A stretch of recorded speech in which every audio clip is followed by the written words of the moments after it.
नमस्कार मेरे प्यारे बच्चों। आज हम बात करेंगे दोहे की विषय में। दोहे हमारे जीवन में गागर में सागर के समान होते हैं। बच्चों, अगर हम दोहे में कही गई बातों को अपने जीवन में चरितार्थ कर लें तो हमारा जीवन अत्यंत सुंदर व सफल हो सकता है। इसी बात को इस दोहे के माध्यम से हम पढ़ेंगे, साथ ही इसकी व्याख्या को भी जानेंगे। तरुवर फल नहीं खात है, सरवर पियत न पान, कही रहीम पर काज हित, संपत्ति संजहि सुजान।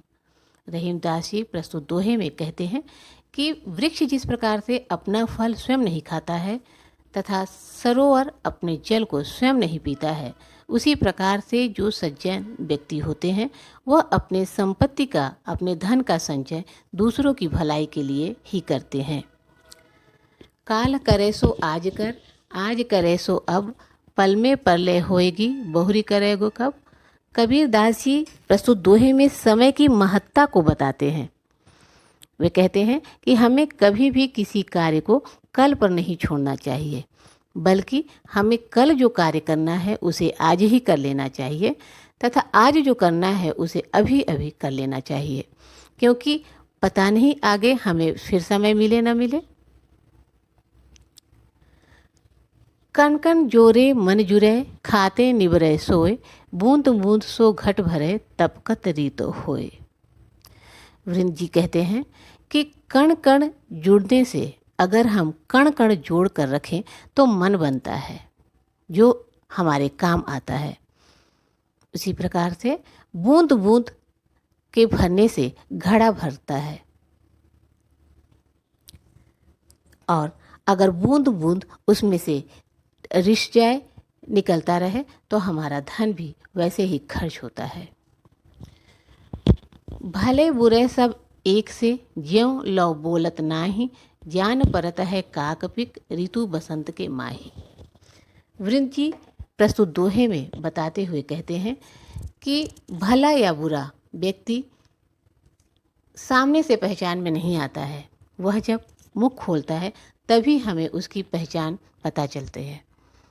उसी प्रकार से जिस प्रकार से कि कौवा और कोयल बसंत ऋतु में ही अपनी पहचान बता पाता है, हम उसे बसंत ऋतु में ही जान पाते हैं कि कौन कौवा है या कौन कोयल।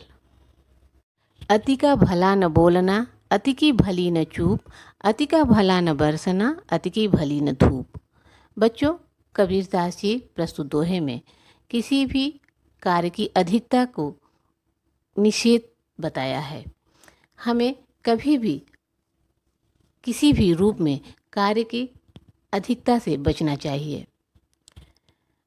जिस प्रकार से हमारे लिए अत्यधिक वर्षा का होना नुकसानदायक होता है तथा अत्यधिक धूप का होना भी नुकसानदायक होता है, उसी प्रकार से हमारा अत्यधिक बोलना व अत्यधिक चुप रहना भी नुकसानदायक होता है। विद्या धन उद्यम बिना, कहीं जु पावे कौन, बिना डुलाए ना मिले, ज्यों पंखा की पौन।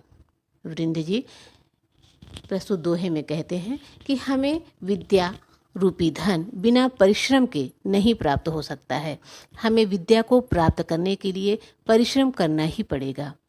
उसी प्रकार से, ठीक उसी प्रकार से जिस प्रकार से हमें पंखा की हवा यानी पवन को पाने के लिए उसे डुलाना पड़ता है, इसी प्रकार से हमें विद्या को प्राप्त करने के लिए कठिन श्रम की आवश्यकता होती है। माखी गुड़ में गड़ी रही, पंख रह्यो लपटाए, हाथ मलय और सिर धुने, लालच बुरी बलाए। बच्चों, प्रस्तुत दोहे में कबीरदास जी माखी के लालच को बताया है। माखी के लालच से कबीरदास जी हमें संदेश देने का प्रयास करते हैं कि हमें कभी भी लालच रूपी बुराई को नहीं अपनाना चाहिए। लालच में यदि हम फंसते हैं या पड़ते हैं तो हमें पछताने के सिवाय कुछ हाथ नहीं लगता है। ठीक उसी प्रकार से जिस प्रकार से मक्खी गुड़ में लालच के कारण बैठती है और वह उसी में फंस करके रह जाती है। धन्यवाद।